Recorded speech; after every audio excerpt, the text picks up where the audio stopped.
California, wildfires continue to burn across the state, and now some of those fire threats are increasing into your weekend from Sunday into Monday, as we do expect to see some thunderstorm chances. Let's take a look at some of those fires.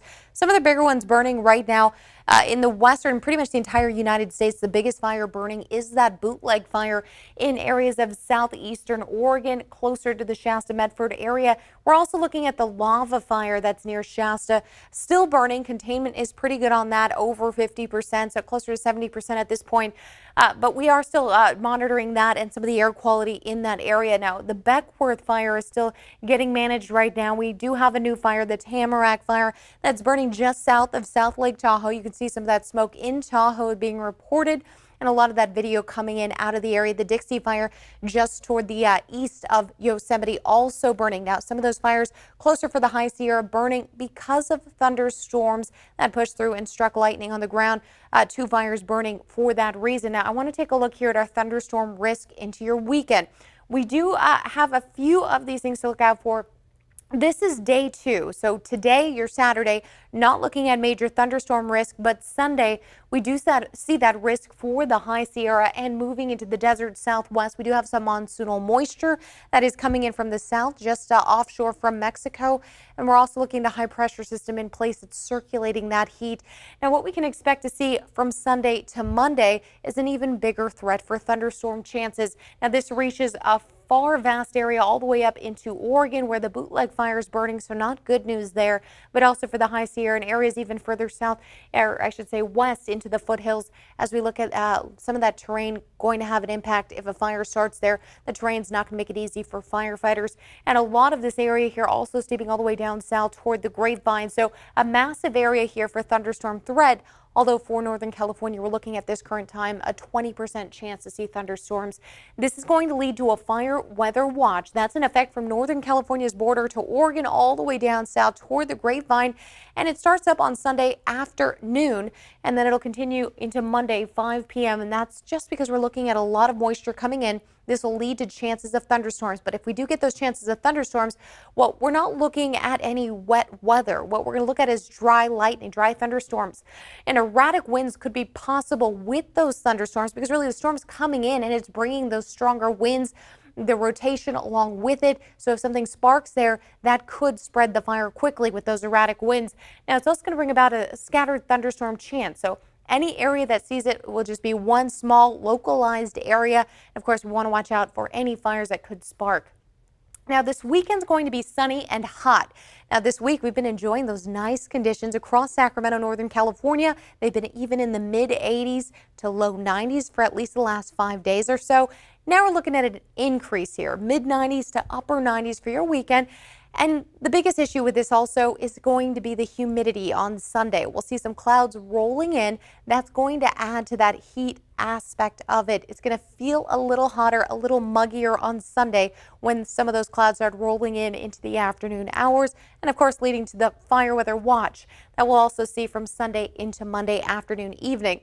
Now, as we take a look, that's only going to be about a 20% chance, but we do want to keep a track here of where we can see future fire dangers. So as we look at today, the biggest fire threat areas are going to be for the High Sierra. The winds are a little bit picked up there as opposed to the valley. And we're also looking at very dry vegetation areas. Now, as we scroll forward here into Sunday, notice that we'll start to see areas right around Redding to Sacramento. Some of the bigger areas here looking at a threat for fire potential.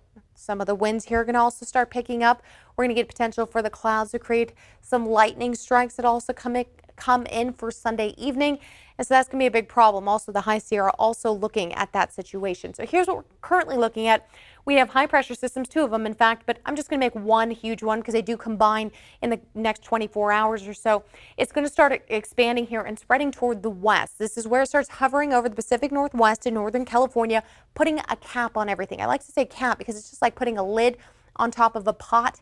You kind of see that steam rise and it has nowhere to go. It kind of just keeps you engulfed in all that heat and you're feeling it, but it's also starting to create its own sort of weather conditions where you start to get that heat rising. Sometimes it's just getting hotter. Then you also get some cooler air maybe moving in from the north, and then we have some thunderstorm chances. This is going to be a collision of some of that moisture moving in north, and you still have a leftover coolness from areas of the Pacific Northwest. So the two are combining here, and that's where we get the thunderstorm chances. Now, as this hovers over the area, the temperatures are rising in the upper 90s to mid 90s for the coming days.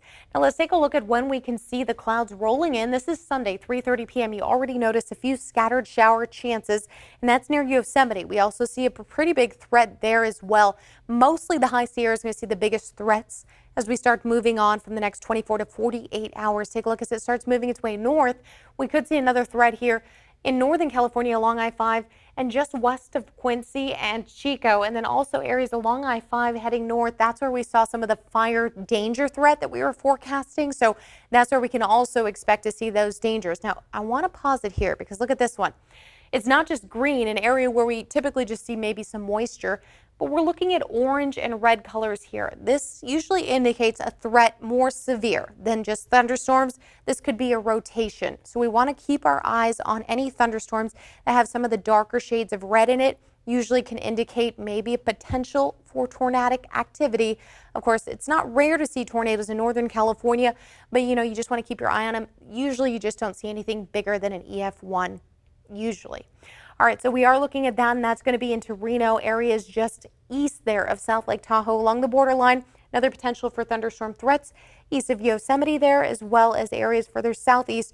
And you remember the Dixie Fire is burning just in that area, so we don't want to see any more fire spark where there's already been some of those fires burning. So a lot to deal with for the weekend, especially with firefighters Sunday into Monday. All right, winds are slowing down. We're looking at 10-mile-per-hour winds. Earlier this week, we saw 10 to 15-mile-per-hour winds in the valley. Now, the Fairfield area is also seeing the winds slow down.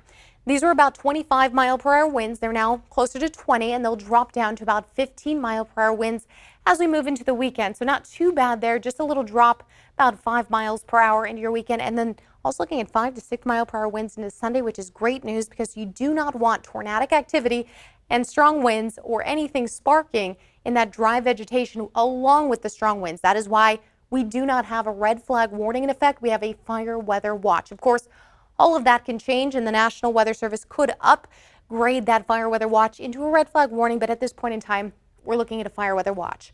Now, mid-90s for the lower foothills to upper 90s in Ione, 87 in Truckee. We'll look at 92 in Quincy. The High Sierra is looking at those mid to low 80s this week, so that's pretty good. And pretty much everywhere else, just expect right around those mid-90s for the most part. If you're further north of Sacramento, expect the upper 90s to maybe 100-degree temperatures as you're getting closer to Redding. Mid-90s continue for the next 4 days. We do have an isolated thunderstorm chance, so I did put the lightning bolt there, but for the most part, just imagine your Sunday sunny and a little clouds rolling in. It's going to feel muggy. Now, moving into the following week, we'll be right on par for where we should be this time of year with temperatures closer to about 93 degrees.